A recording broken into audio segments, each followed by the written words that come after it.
Hello ladies and gentlemen, and welcome back to Gab Official. If it's your first time here and you find my content helpful, please hit the like and subscribe button. Today I'm going to show you where your cigarette lighter fuse is located on this Renault Traffic. So as you can see, we're getting no power. You can see it's not lighting up. The location of this fuse is in a glove box. I've got to take this out.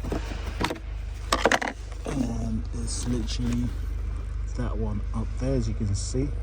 12 is, I think it's a 15 amp, so I'm going to go ahead and remove that.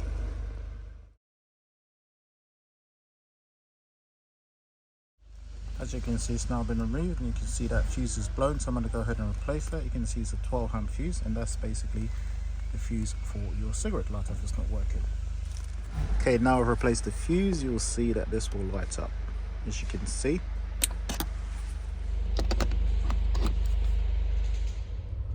Thank you, and thank you for choosing Gab Official. Please like, share and subscribe for further content on my channel. Stay blessed, keep on rolling. Boom.